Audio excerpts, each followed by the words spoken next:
জীবনে কখনোই শিরকের মতো গুনাহে আমরা যাব না। নবীজি বলেন, তোমার জান চলে যাক, তোমাকে যদি হত্যাও করে ফেলা হয়, তোমাকে যদি আগুনে জ্বালিয়ে ভস্ম করে ফেলা হয়, তারপরেও তুমি আল্লাহর সাথে গায়রুল্লাহকে শিরক করবে না।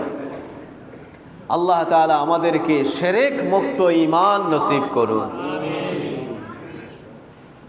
ভাইরা আমার, নবীজি বলেন, এই রাতে আল্লাহ তাআলা সবাইকে ব্যাপকভাবে মাফ করে দেন, দুই শ্রেণীর মানুষ ছাড়া। এর প্রথমটি হলো মুশরিক।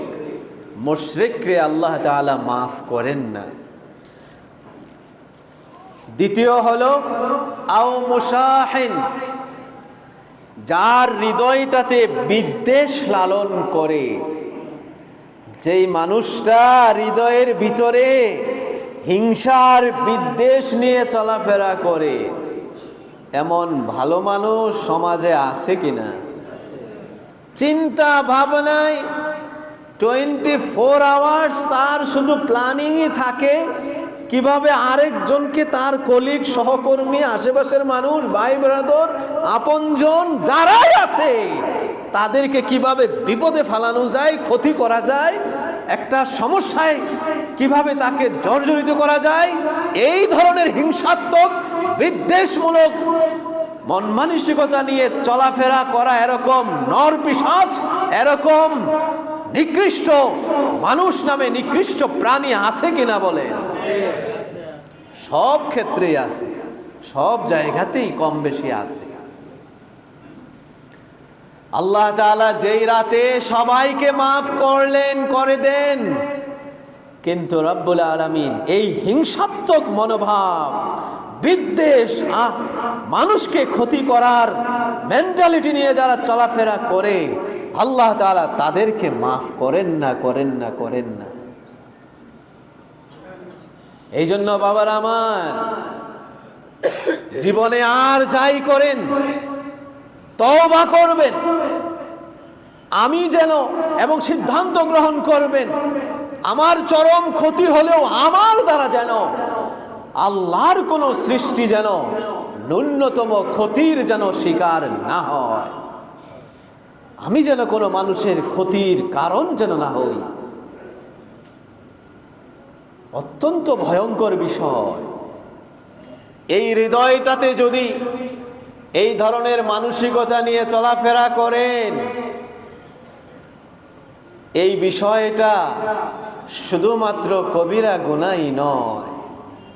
আমার নবীজি বলেন, সহিহুল বুখারীর সহিহ সনদে আমার নবীজি বলেন, ইন্নাল হাসাদা লা ইয়াকুলুল হাসানাত কামা তাকুলুন নারুল হুতাব, আও কামা ক্বালা আলাইহিস সালাতু ওয়াস সালাম। নবীজি বলেন, যেই মানুষটা আরেকজনের ক্ষতি করার মেন্টালিটি যার ভিতরে আছে, এই মেন্টালিটিটা, এটা শুধু কবিরা গুনাহই নয়, এটা এমন একটা কবিরা গুনাহ, আপনি সারা জীবন কষ্ট করে যা নেকি উপার্জন করলেন, যা সওয়াব কামাইলেন, নবীজি বলেন, একটা লাকড়ি, শুকনো খড়ি, খড়ি চেনেন তো? লাকড়ি, খড়ি চেনেন না? কি বলেন, চেনেন না আপনারা? এই লাকড়ি বা খড়িকে আরবিতে বলা হয় হতাবুন। খড়ি, লাকড়ি, যার দ্বারা মানুষ আগুন জ্বালায়। এই গ্যাসের চুলা, গ্যাস আসার আগে ভাত রান্না করা হয়েছে কি দিয়ে? এই লাকড়ি, এই লাকড়িকে বলা হয় হতাব। একটা লাকড়ির স্তূপ, খড়ির স্তূপ, শুকনো খড়ি, এর মধ্যে যদি কেহ আগুন লাগায়া দেয়, আর যদি এই আগুনটা কেহ না নিভায়, বলেন তো এই বিশাল লাকড়ির স্তূপ এটা কি থাকবে নাকি ভস্ম হয়ে যাবে? একেবারে ছাই হয়ে যাবে, ঠিক কিনা? নবীজি বলেন, যার হৃদয়ে এই মেন্টালিটি, যার হৃদয়ে আছে মানুষের ক্ষতি করবার, এই মেন্টালিটিটা শুধু তার কবিরা গুনাহই নয়, এটা তার সঞ্চিত সকল নেক আমলগুলোকে জ্বালিয়ে পুড়িয়ে ভস্ম করে দিবে। আল্লাহ তাআলা আমাদেরকে হেফাজত করুন। এই জন্য বাবার আমার, মানুষের পারলে উপকার করবেন, আর না হয় ক্ষতি করার কল্পনা করা থেকেও নিজেকে বিরত রাখবেন। পারবো তো ইনশাআল্লাহ? ভাইরা আমার, নেককার মানুষ যারা নামাজ রোজা ইবাদত বন্দিগি করে, নামাজ কালাম পড়ে, এদেরকে শয়তান সিনেমা হলে কি নিতে পারে? খারাপ জায়গায় নিতে পারে? এদেরকে সুদে ঘুষে এগুলোর সাথে জড়িত সহজে করতে পারে না। নেককার মানুষগুলোকে শয়তান জাহান্নামে নেওয়ার জন্য এই টেকনিকটা প্রয়োগ করে। সতর্ক হবেন, যে মানুষটা নামাজি, তার হৃদয়ে ইবাদত করে, যে তার অধিকাংশ ক্ষেত্রেই ইল্লা মাশাআল্লাহ, এদের ক্ষেত্রে শয়তান মনের ভিতরে এটা স্থির করে দেয়, তুমি তো তাবলীগ করো, তুমি দিনের দায়িত্ব নিয়ে চলাফেরা করো, এই হুজুর তো তাবলীগ করে না, সুতরাং এই মসজিদের বাকি যারা নামাজ কালাম পড়ে এরা দিনের পথে নাই। এই যে আরেকজনের প্রতি একটা নেগেটিভ মেন্টালিটি তৈরি করে দিল। কে করলো? যারা রাজনীতি করেন, আমরা কোনো রাজনীতি করি না, যারা রাজনীতি করেন, বিভিন্ন ইসলামিক দলও আছে, যারা রাজনীতি করে না তাদেরকে একেবারে ভালো মানুষের কাতারেই রাখতে রাজি না, যে তারা একেবারে কি, এরা কি, এদের দ্বারা কিছুই হবে না। এরকম আছে কিনা? যারা পীর মাশায়েখদের সাথে তরিকাপন্থী মানুষ, তারা আবার নো তাবলীগ, নো রাজনীতি, বিভিন্ন ধরনের। শয়তান এই সমাজের বিভিন্ন ক্লাসিফিকেশনের মানুষের মধ্যে হাসাদ তৈরি করে দেয়, যে আরেকজনের প্রতি বিভিন্ন কারণে তার প্রতি, আর এই হুজুর তো মিলাদ কিয়াম করে, এ তো বেদাতি হুজুর। আছে কিনা এরকম? এই ধরনের মেন্টালিটি তৈরি করে দেয়। শয়তান এই ক্ষেত্রে সফল না বিফল? আমার দৃষ্টিতে এই জায়গায় শয়তান খুব সুন্দরভাবে সফল হয়েছে।